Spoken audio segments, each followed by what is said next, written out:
salty Gulf Coast to the rolling high plains, to the piney woods in the east. All across our dear Texas, folks need good food to eat. Our farmers and ranchers are heroes. They've always made Texas great. Texas agriculture matters. It's the heart of the Lone Star State. Oh, Texas got it all, y'all. Well, howdy, neighbors. I'm your Texas Agriculture Commissioner, Sid Miller. Thank you for joining us for another episode of Texas Agriculture Matters right here on RFD-TV. Today, we're going to talk about sawing logs. And no, I don't mean sleeping, but long before any of us were born, lumber production dominated the East Texas economy. So it's no surprise the piney woods are the natural heart of East Texas.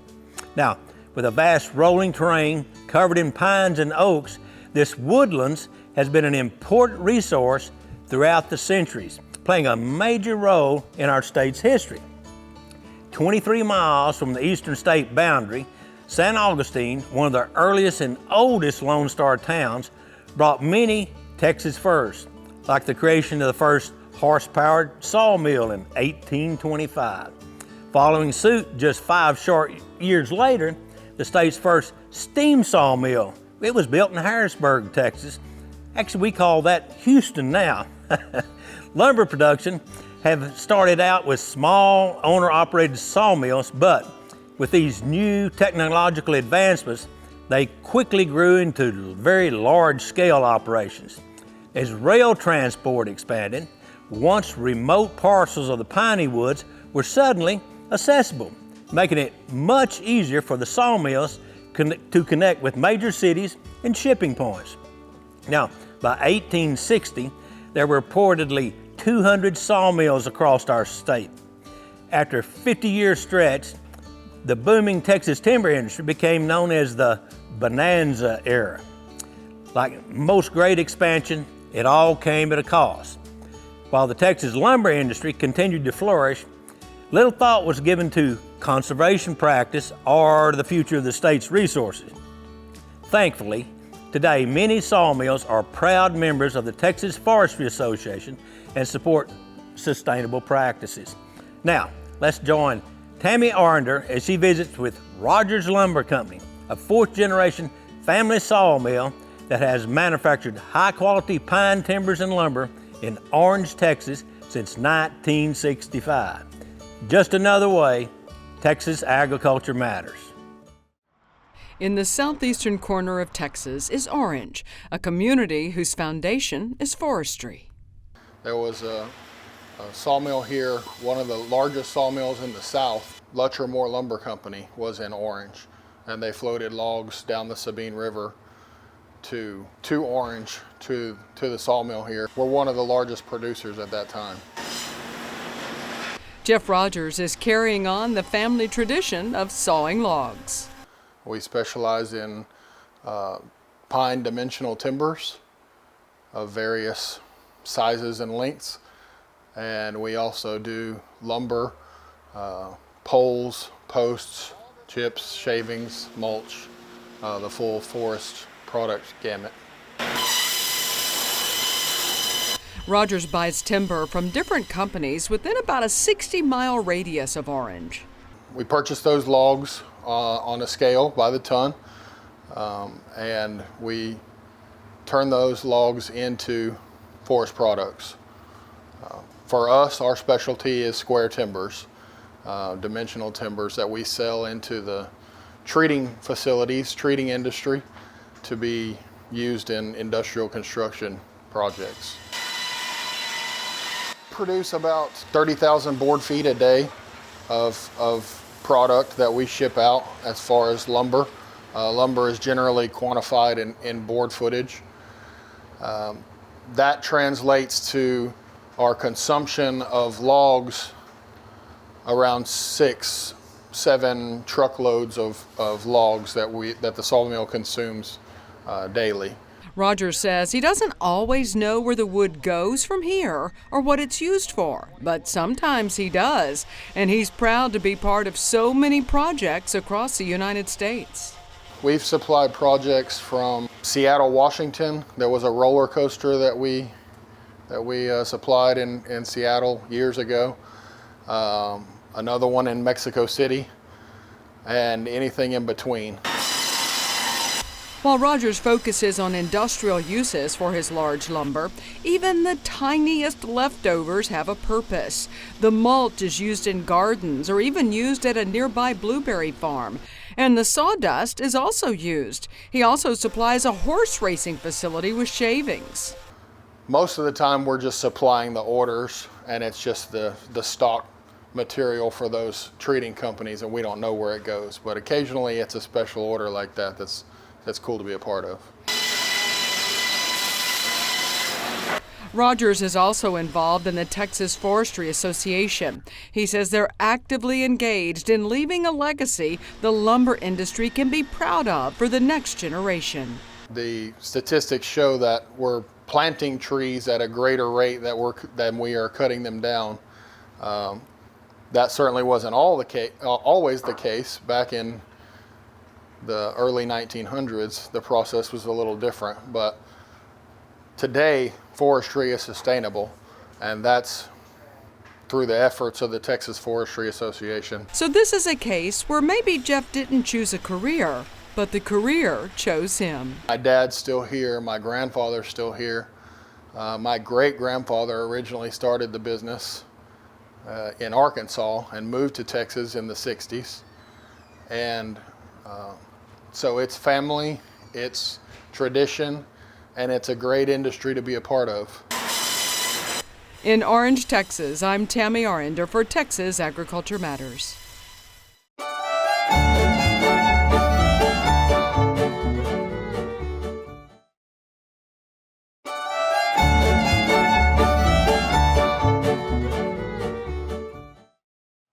Well, thank you, Tammy.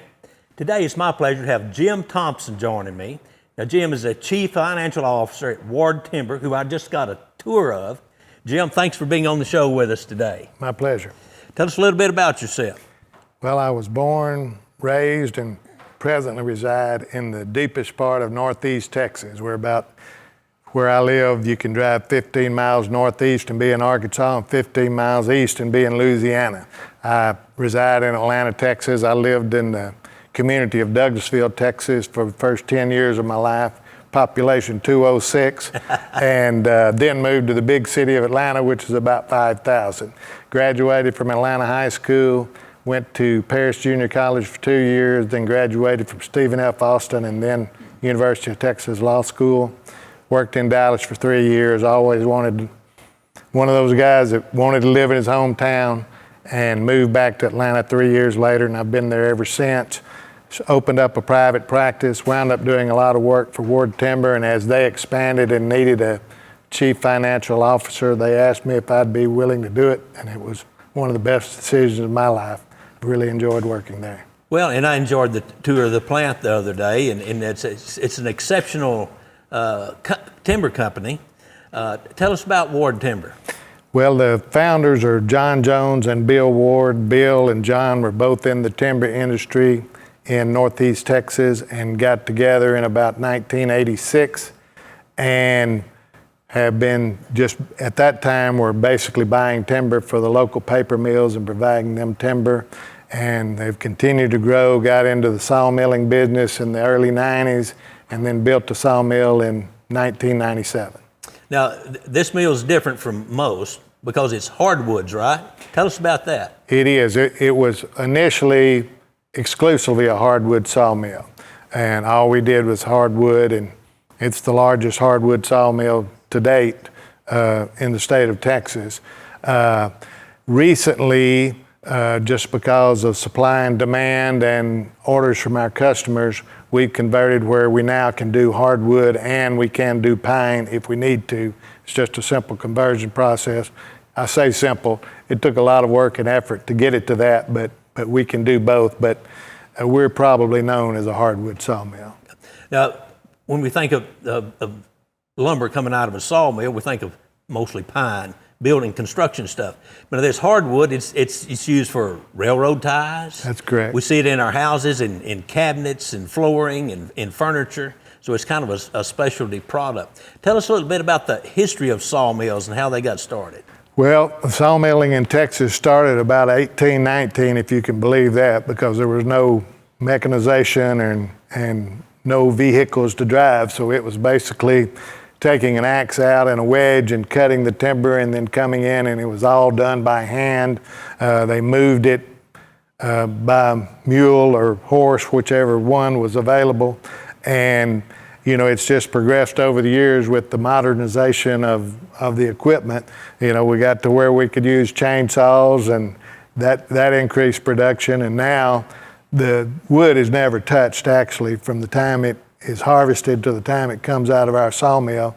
You have automated skidders and heat and air in those, so it's still tough work, but it's specialized work, and it's really amazing how much it has progressed over the years. Yeah, no more chainsaws and dragging them with a mule to the road. That's right. Hey, folks, we're going to have to take a quick break, but we'll be right back with Jim Thompson from Ward Timber right here on Texas Agriculture Matters. Stay tuned.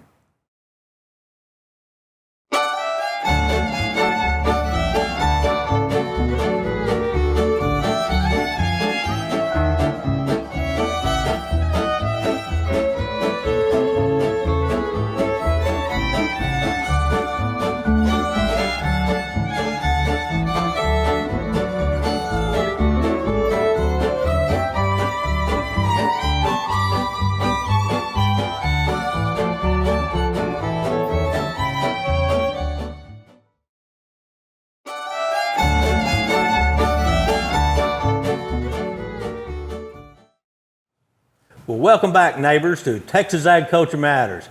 I'm your host, Texas Agriculture Commissioner Sid Miller. Now, let's continue our talk with Jim Thompson.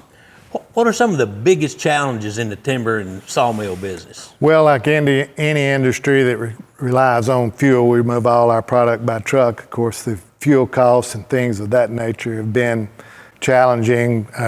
We operated full-time through COVID. We're designated an essential business, and keeping our labor force intact was a little bit of a challenge during that period of time, but we have excellent people working for us that do an excellent job. We've been blessed in that regard. We have one issue in our area. It's the Marvin Nichols Reservoir project that's proposed in the state water plan.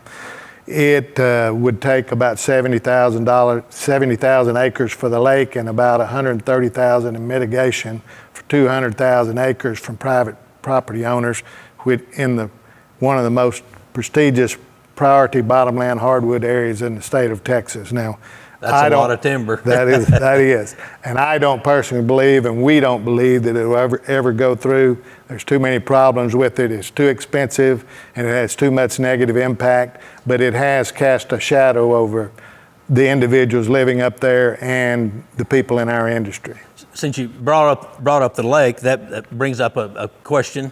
What about the environmental conservation and efficiencies in the timber industry? That's a big concern, right? Right. And that's one of the beautiful things, in my opinion, about the timber industry. It is completely sustainable and renewable. People that practice good stewardship of their property and want to make more money, once they cut that timber, they replant it. It grows back, they thin it, manage it, and it's perpetual.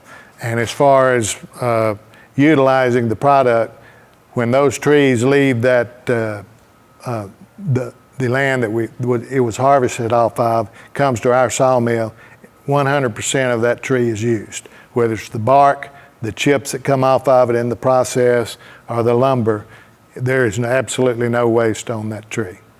It's probably obvious to me and you, but for our viewers, tell us the importance of the timber industry. How does it affect our daily lives? Sure. As far as your daily lives, if you print anything out of your computer, it's a paper product that came from the timber industry. If you go to McDonald's or Starbucks and get a cup of coffee, it is a paper product that's made from the timber industry.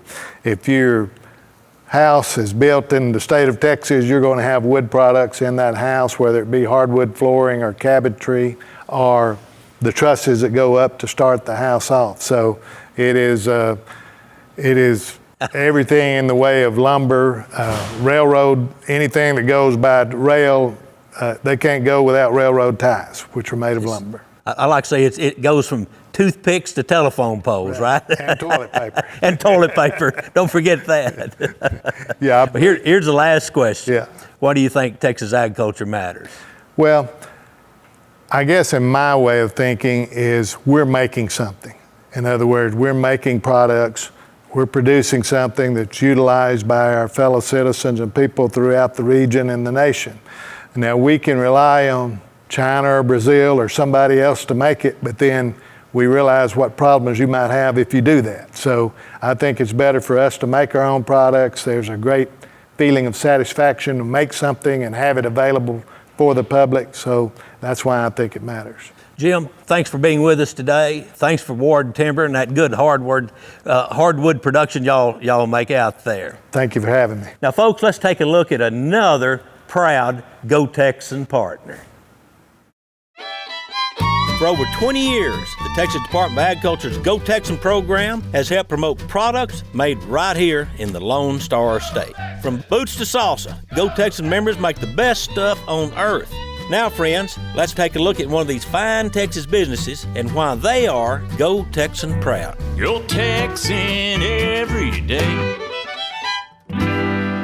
This idea kind of evolved around my friend Nick Nicholson. Dr. Nicholson and I, both Aggies, been partners and friends for a long time, talked about this concept, and we kind of got rolling with it in the 2018, and it kind of went from there. And we got to 2020 and said, okay, let's make this concept work. And I'd never had a retail store before, and but I'd been all through the gamut of starting out in a processing plant out of A&M and all the way 40 years later, 50 years later through cooked, processed, ready to eat product.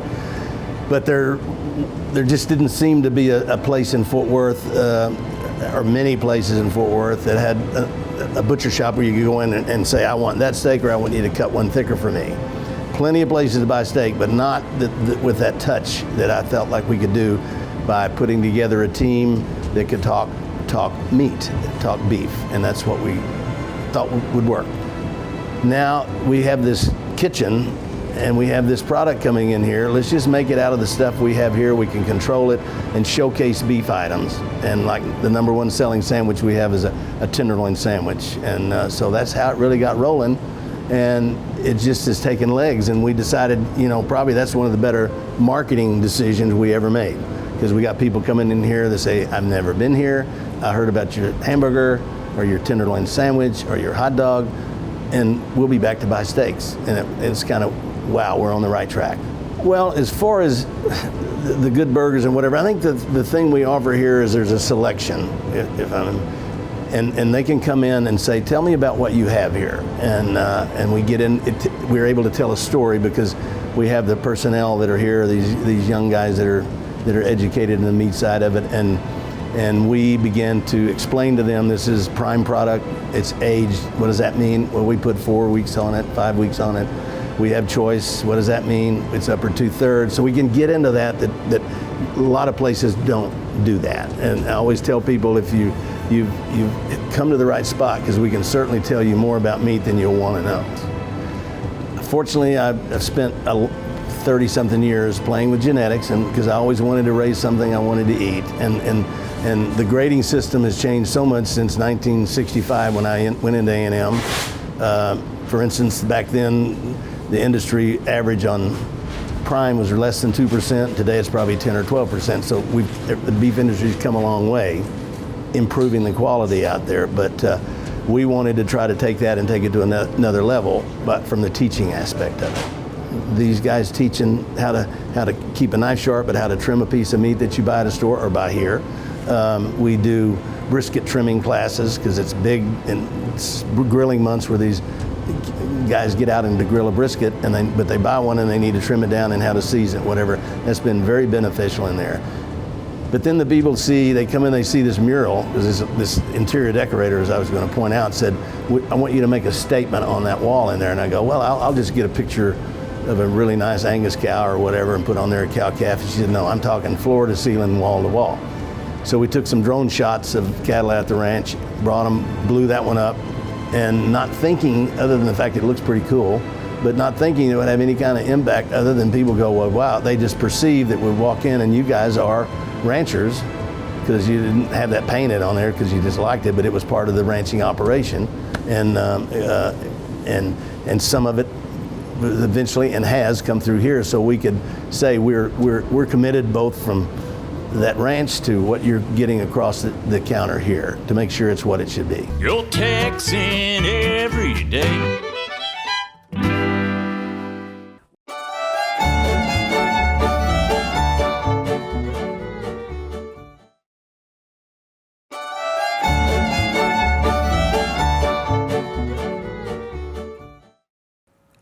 Well, neighbors, thank you for joining us for another episode of Texas Agriculture Matters. I hope you enjoyed learning a little bit more about the Texas sawmill industry and its impact on the Lone Star State's history. Texas remains one of the top sawmill and lumber producing states and continues to be an important contributor to our state's economy. As always, I'd like to close by saying thanks to every Texas farmer and rancher who works from sunrise to sunset and keeps our rural heritage alive. Finally, here's today's cowboy logger. Just because they're in your circle doesn't mean they're in your corner. Thank you and God bless. And remember, friends, Texas agriculture matters.